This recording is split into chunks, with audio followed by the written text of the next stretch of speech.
So the big question is this: how are investors like us, who don't have a PhD in finance or millions to start investing, how do we grow our bank accounts to build real savings and retirements and yet still have the time to do what we really love? That is the question, and this podcast will give you the answer. Alright, sweet. Hey, Kenny. We are here. We're going to crush it. What do you want to get going today? So, we're here, and you're 18, right? We are live. I'm 18, yes. So, we have like 40 years to retire. I feel like it's such a faraway goal for so many people. And have you seen that show called Retired at 35? no, what's that?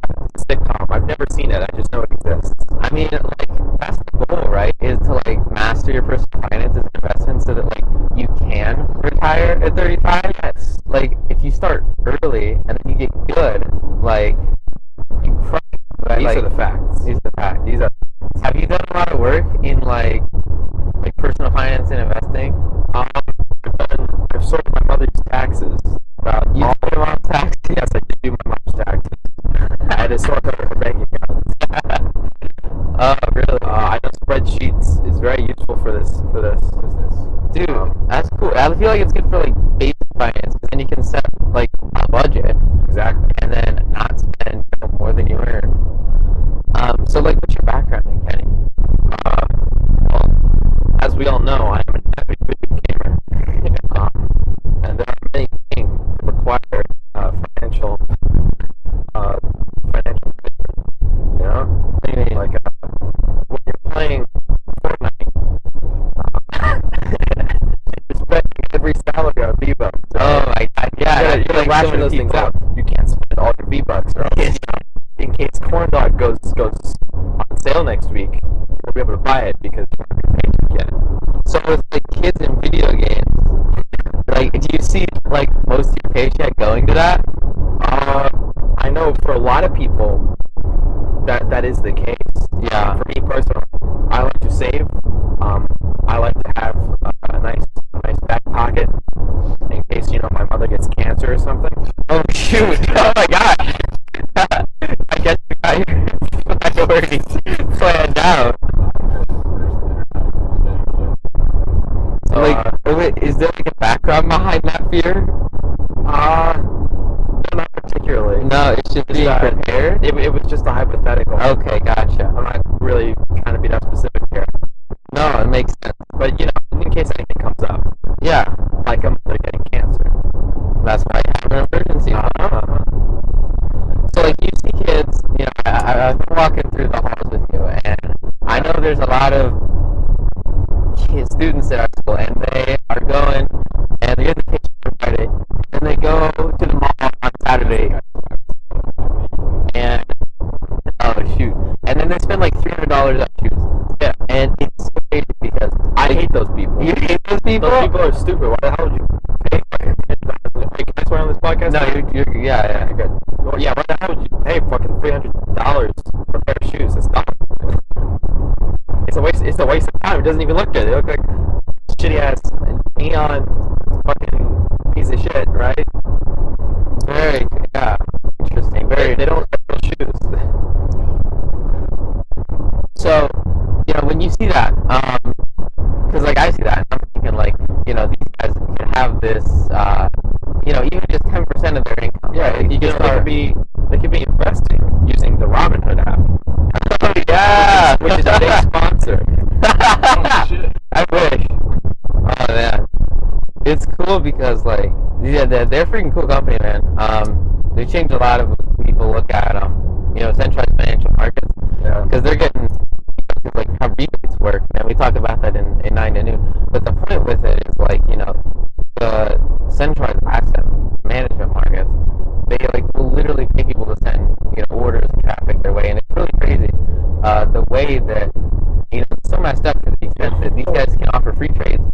Of the way the system will literally pay them to That shit. I missed it. That tree was like growing around the road. That was cool. Jesus saves. Oh, man. Jesus saves you financially. That's for sure. Role of God in finance. Yeah. How much of a say does God have in the stock market? Oh man. since he has predetermined all things. So theoretically, if you got to know the Lord, then you would do God tier, right? No, not predetermination. Just the Lord knows all. Jack. Well, we are all of our own gods. God. Lowercase gods, yes, but uppercase God. We are all God. No, uppercase God God is us. is superior. Jack, I don't want to come off as an atheist in this podcast, okay? God is our previous self. We are all God experiencing life. That's why we exist. Jack, I'm pretty sure this is a one-way conversation because I don't think the microphone's catching what you're saying. I'll talk about it in my segment. We'll cut that part out. But, Are you prepared to meet Jesus? I love South Carolina. yeah, Jesus saves financially, and we can transition. Can we talk about how churches are tax exempt? I feel like that's unfair. You think that's I unfair? think that's very unfair. Remember when the Church of Scientology was they were not tax exempt for a while, and they fucking were like, we're gonna kill a bunch of people, and then made them tax exempt. Well, they filed a bunch of lawsuits in a million different states, and the IRS had to fucking address those. But once the IRS made fucking Scientology tax exempt, then all those lawsuits were dropped. So isn't that a fucking conspiracy, dude? That's pretty crazy. Do you have the same mentality towards like 503 or 501c's where they do charity? No, because I feel like charity work, a lot more of the time goes straight into the community. And I know at the time, at least Christian churches do a lot of volunteer work in the community. Scientology, not so much. All I'm saying is, folks, we should burn. I'll just have to say, yeah. No, not them. Well, that's racist. That's pretty interesting. Man. So I'm gonna swing back. Is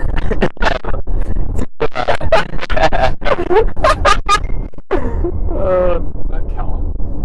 Yeah, it is Callum. Thank God. He finally fucking responded. It only took him a day. I gotta send it to a different email, apparently. When you look at like, have you've seen like compound interest calculators? Yeah. I'm sure. It's weird because you see these people and they're out there spending their cash in the market, but they're not thinking about investing or saving. When you look at a personal budget, what's kind of some of the biggest things that stand out is first-hand hurdles to get the space that you can master your whole life, and then with that you can take your extra cash flow and put it in compounding long-term massive investments. I think I'll leave it to you because I don't know how to do that conversation right now. I feel like For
20 hours a week to my finances, and if I want to trade stocks, I have to work 3 hours a day, 9 to noon. Yeah. But for a lot of people, I know they're spending maybe 3 hours a year, like managing stuff, with just long-term low management investing.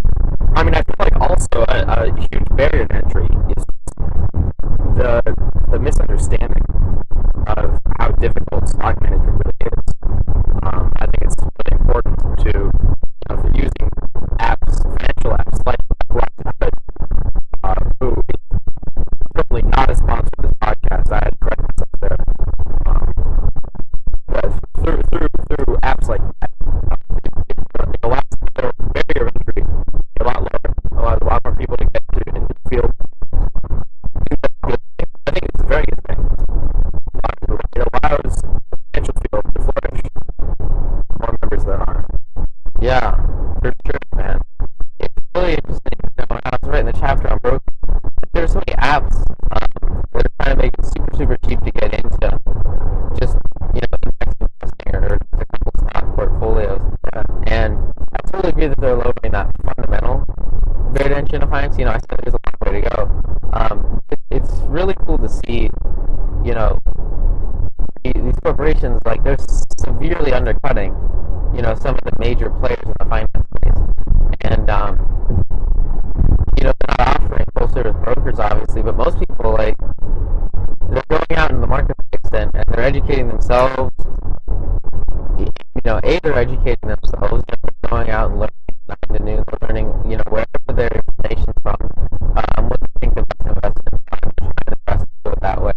Or on the other hand, you have a lot of people that are going to independent financial advisors, and, I think it presents a hole in the marketplace because most of those financial advisors are essentially forced to work with, high ticket or, full service brokerages that aren't like Robinhood. They're charging a boatload of fees.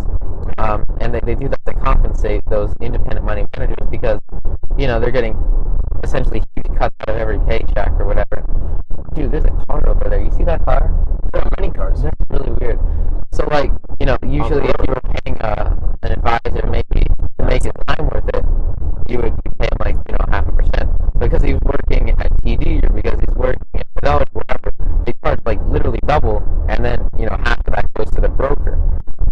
And it's really interesting because the money management market, these guys are like forbidden from breaking off from their, broker-dealer entity and starting their own management firm with the current clients. They don't want, the broker doesn't want the people leaving and taking their business away. Yeah, of course. So in the end result, the average investor is paying for that crap because they're going to have to hire fees, and it really sucks because these independent money managers, they aren't really able to go and start their own thing. They're not able to say, hey guys, I'll manage your money. For a lot of them, they have to have registered investment advising corporations, or there's a whole lot of regulation, and it makes sense to have that to a certain extent. Like, you don't want, people messing with your stuff. People are, investing a lot of their life savings with a lot of these individuals. But at the same time, with too much, you make it so that these individuals are unable to go out and freelance, and because in most situations, the fees and the costs are getting passed on to the everyday investor, and in the long term, a percent on a management fee is going to cost you guys. And at the same time, a lot of people aren't getting like the one-on-one attention they need, and it's some crazy stuff. A lot of people who are older and in mutual funds in management companies, like they're sitting there and they're just having their money taken care of by other people. I know my parents. Your parents do have a that? mutual fund. Is it part of their overall portfolio? Do they have like a guide? Like they have a guide? Yeah, they definitely have a guy. They definitely have a guide. Actual advisor, yeah. Oh man, It's a woman. oh okay, yeah, right. So like, do they give everything to her? How does it work with that? I know my mom does most of her finances herself, but she has a financial advisor kind of look over things. So she does like the investing? Yeah. Oh, cool. So it's like, has she just learned over time? I think she's like fiddling around, trying to get experience. Gotcha. And that's long-term investing. Cool, cool. You know what you know what she's in? I mean, she hasn't told me, I'm sure she knows. But she's taking care of it. Yeah. That's really cool. Because I'll tell you, a quick story.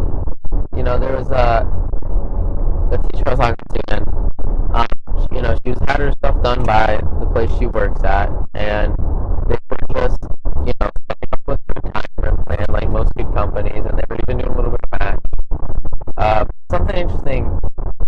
It's something I see with a lot of people that just like have a financial advisor is like they have no clue what they're investing in. And this woman, she like literally hadn't logged into her account in like a year, and she's just having automatic payment withdrawals or whatever. And I asked, hey, do you know what you're investing in? 2 miles. Continue on to I-85. You know what I mean? And yeah, you got it. She says like, no, I got no clue. And it was crazy because this lady, we opened her portfolio. It's a hotel. That's a hotel? Jack, you got it. We could walk in. Okay, good. So, Alright, well, this is up. But the really interesting part was like, she's in like her 30s, and bonds, yeah? yeah. Yeah, so like, literally there's no reason for her to be in bonds based on like market indices. And the way her portfolio was diversified, it was like in internationals, and then it was in like domestic indices. Literally 30% of her portfolio was like bonds, triple B to A rating. And it was crazy because she had no clue what she was in. And then I showed her that, and I was like, hey, this is why bonds are not a good investment.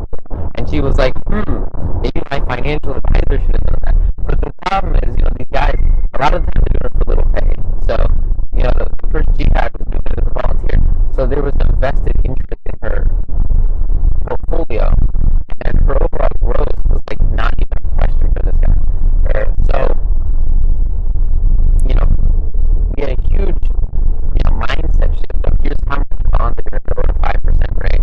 Here's how much the stock market is going to grow at a 9% rate. Here's 2% inflation knocking down on it. And it was like, by the time she hit retirement, I think it was maybe an $80,000 difference between primarily S&P ETF index investing and what she was doing then, which was like a third of her portfolio a month. And that 180 grand was based solely off the growth of a $10,000 investment with like, I don't know, an extra grand a year contributed. I mean, it was like nothing.